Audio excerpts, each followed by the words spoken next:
नमस्कार, स्वागत है आप सभी का शुभ 24 पर। मैं हूं गरिमा रितेश और अब समय हो चला है सुबह की खबरें राजस्थान रे का।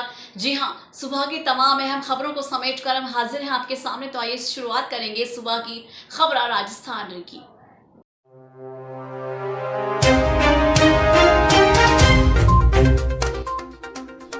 सियासत में नए बदलाव से पहले होगी रायशुमारी। एक साथ 213 आरएएस अफसरों का तबादला। 7 लाख से ज्यादा किसान फसली ऋण से होंगे वंचित। एसीबी ने जेलर को रिश्वत लेते रंगे हाथों किया गिरफ्तार।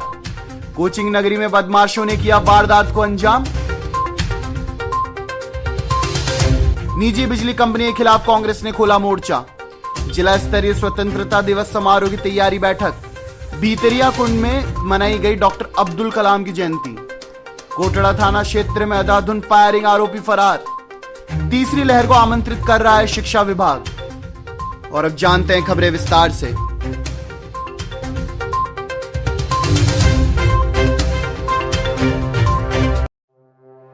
राजस्थान कांग्रेस की सियासत में नए बदलाव से पहले प्रदेश कांग्रेस प्रभारी अजय माकन आज सत्ताधारी दल और समर्थित विधायकों से संवाद करेंगे। कहा यही जा रहा है कि विधायकों की पसंद और नापसंद के आधार पर मंत्री लिए और हटाए जाएंगे। राज्य की विधानसभा में मुख्यमंत्री के कक्ष में रायशुमारी होगी। माकन सत्ता और संगठन के मुद्दों पर विधायकों से फीडबैक लेंगे। केवल 7 मिनट में विधायकों का अपनी बात कहने का समय मिलेगा। आज अजय माकन की क्लास होगी। राज्य की कांग्रेस के प्रदेश प्रभारी अजय माकन की क्लास लगेगी। विधायकों से एक एक करके अजय माकन सत्ता और संगठन के फीडबैक लेंगे और पार्टी की मजबूती का पाठ पढ़ाएंगे। सियासी घमासान के बीच गहलोत सरकार ने कुल 283 आरएएस की जंबो तबादला व पोस्टिंग सूची जारी कर दी। इसमें 13 एपीओ आरएएस की पोस्टिंग दी गई है, जो वहीं तहसीलदार सेवा से प्रमोट होकर आरएएस बने। 24 अधिकारियों को प्रमोशन पोस्टिंग मिली है। इस सूची में कुल आरएएस के बेड़े के करीब 1/3 अधिकारियों को इधर उधर किया गया है। इनमें से करीब 111 एसडीओ, 21 एडीएम, 6 सहायक कलेक्टर्स, 10 जिला परिषद सीईओ, 4 जिला या जिलों के सर्किल के आबकारी अधिकारी, 4 डीएसओ और 1 जिला परिवहन अधिकारी को बदला गया है। बाबूलाल गोयल को बनाया जयपुर अतिरिक्त संभागीय आयुक्त और गिरीश पाराशर को एडीएम जयपुर के पद पर तैनात किया गया है। खरीद के ऋण वितरण की प्रक्रिया खत्म होने की है, लेकिन प्रदेश के काश्तकार फसली ऋण के इंतजार में खाली हाथ बैठे हैं। सहकारिता विभाग के लचर प्रबंधन का नतीजा है कि डिफॉल्टर किसानों को ऋण नहीं दिया जा रहा है। ऐसे में 7 लाख से अधिक किसान ने उन्हें केवल फसली ऋण वरण बीमा योजना से भी हाथ धो बैठेंगे। सहकारिता विभाग ने 1 जुलाई से डिफॉल्टर किसानों के रजिस्ट्रेशन के आदेश जारी किए थे। इसके बाद बैंक ने जीएसएस स्तर पर डिफॉल्टर किसानों के रजिस्ट्रेशन की प्रक्रिया शुरू की। करीब 10 दिन तक साइट नहीं चलने के कारण रजिस्ट्रेशन शुरू नहीं हुए। इसके बाद वर्ष 2018 को कर्ज माफी के डिफॉल्टर किसानों में फिंगरप्रिंट हो गए, लेकिन 2019 के डिफॉल्टर किसानों का रजिस्ट्रेशन नहीं हुआ। लंबे इंतजार के बाद पोर्टल अपडेट होने के बाद सभी डिफॉल्टर किसानों का रजिस्ट्रेशन हो गया है। भ्रष्टाचार निरोधक ब्यूरो कोटा देहात की टीम ने झालावाड़ में बड़ी कार्रवाई को अंजाम दिया है। लाड़पुरा कोटा से हमारे शुभ 24 संवाददाता आसिफ खान ने बताया कि टीम ने झालावाड़ जेल के जेलर करण सिंह को 10,000 रुपए की रिश्वत लेते रंगे हाथों गिरफ्तार किया। जेलर ने महिला कैदी को परेशान नहीं करने व परिजनों से फोन पर बात कराने के एवज में रिश्वत मांगी थी। एसीबी की कार्रवाई से झालावाड़ जेल में हड़कंप मच गया। एसीबी की टीम गिरफ्तार आरोपी को कोटा लेकर रवाना हुई है। कोचिंग नगरी में बदमाशों के हौसले इस कदर बुलंद हैं कि आए दिन वारदात को अंजाम देकर फरार हो रहे हैं। कोटा से हमारे शुभ 24 संवाददाता आसिफ खान ने बताया कि गुमानपुरा थाना इलाके की शॉपिंग सेंटर में देर शाम एक टायर व्यवसायी को देसी कट्टे दिखाकर धमकाया और फायरिंग करने का प्रयास किया गया। फायरिंग करने के प्रयास की वारदात सीसीटीवी में कैद हो गई। कोटा में निजी बिजली कंपनी केईडीएल की मनमानी के खिलाफ कांग्रेस कार्यकर्ताओं ने नारेबाजी की। कोटा से हमारे शुभ 24 संवाददाता आसिफ खान ने बताया कि इस अवसर पर प्रतीकात्मक रूप से स्मार्ट मीटरों की अर्थी भी निकाली गई। कांग्रेस महासचिव विपिन बरथुनिया का कहना है कि निजी बिजली कंपनी घोर मनमानी कर रही है। उनकी मांग है कि पिछली सरकार में हुए निजी बिजली कंपनी अनुबंध और अखबारों में सार्वजनिक रूप से प्रकाशित करवाया जाए। स्मार्ट मीटर के साथ जेवीवीएनएल का मीटर भी लगाया जाए। फ्यूल सरचार्ज को पहले की तरह ही हटाया जाए और निजी बिजली कंपनी केईडीएल की जांच के लिए एक जांच कमेटी का गठन किया जाए। जिला स्तरीय स्वतंत्रता दिवस समारोह की तैयारियों की बैठक अतिरिक्त कलेक्टर शहर आरडी मीणा की अध्यक्षता में मंगलवार को टैगोर सभागार में आयोजित की गई। कोटा से हमारे शुभ 24 संवाददाता दुष्यंत सिंह गहलोत ने बताया कि जिसमें संबंधित विभागों के अधिकारी उपस्थित रहे। अतिरिक्त कलेक्टर शहर ने कहा कि सभी अधिकारी कोरोना महामारी से बचाव के लिए जारी गाइडलाइन की पालना को सुनिश्चित करते हैं, सौंपे गए दायित्वों को पूरी जिम्मेदारी के साथ निर्वहन करें। 6 वर्ष पूर्व युवा पीढ़ी को संबोधित करते हुए शिलोंग में इस देश के ही नहीं अपितु विश्व के युवाओं के प्रेरणा स्रोत, साइंटिस्ट, कर्मठ और आम इंसान के राष्ट्रपति श्री डॉक्टर APJ अब्दुल कलाम का निधन हो गया था। कोटा से हमारे शुभ 24 संवाददाता उमेश गोस्वामी ने बताया कि उन्हीं की पुण्यतिथि के अवसर पर society has Eve international trust के द्वारा पुष्पों से कलाम जी को रंगोली बनाकर श्रद्धांजलि दी गई। साथ ही उनकी याद में हर वर्ष की तरह कल्प वृक्ष का पौधारोपण कर मंदिर परिसर में अब्दुल कलाम वाटिका की स्थापना की गई।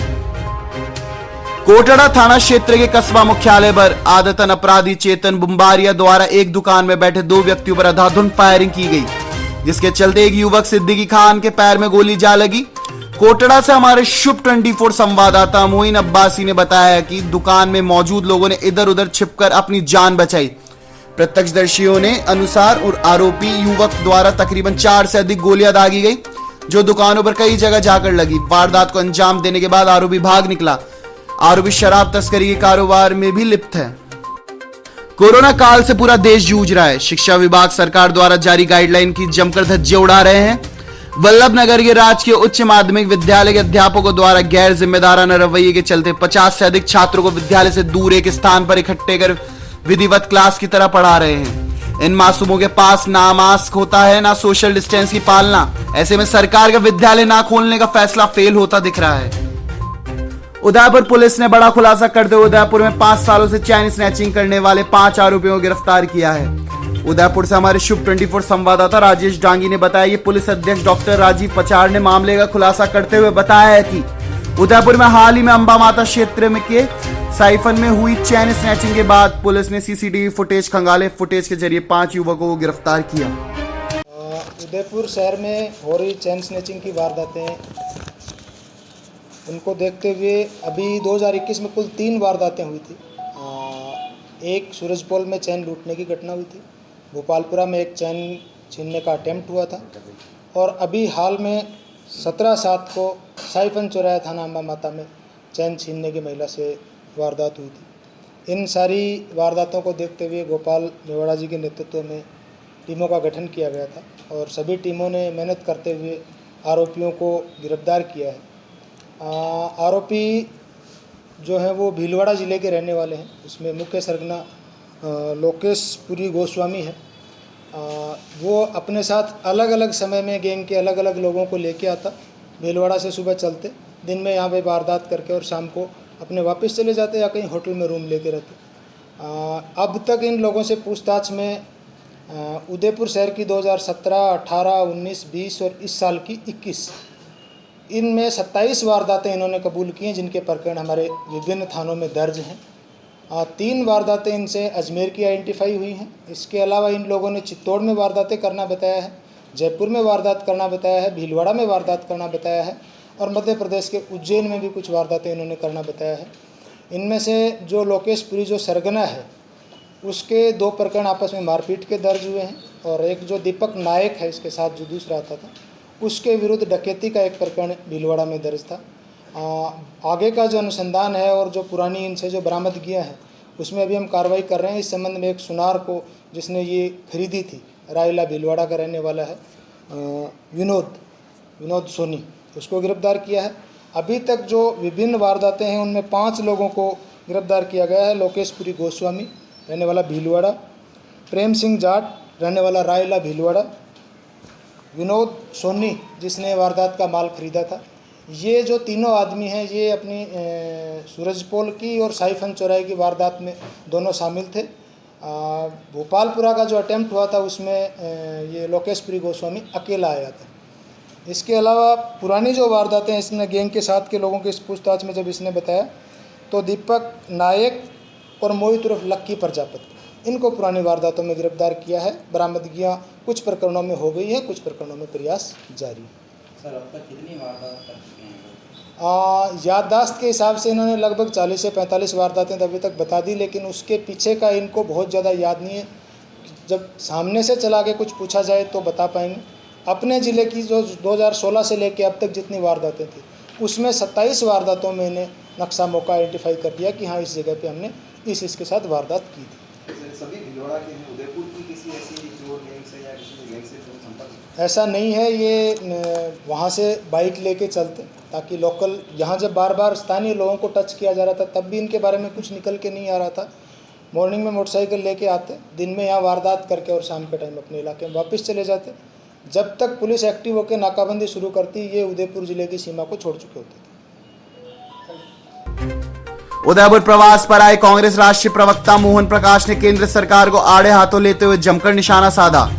उदयपुर से हमारे शुभ 24 संवाददाता राजेश जांगी ने बताया कि मोहन प्रकाश ने मीडिया से बातचीत करते हुए कहा कि केंद्र की सरकार लोकतांत्रिक देश में जासूसी करवा रही है। अगर मोदी सरकार जासूसी करवा सकती है तो ईवीएम में छेड़छाड़ क्यों नहीं करवा सकती। जासूसी एक कोई सामान्य प्रकरण नहीं है, ये देश की सुरक्षा पर एक बड़ा सवाल है।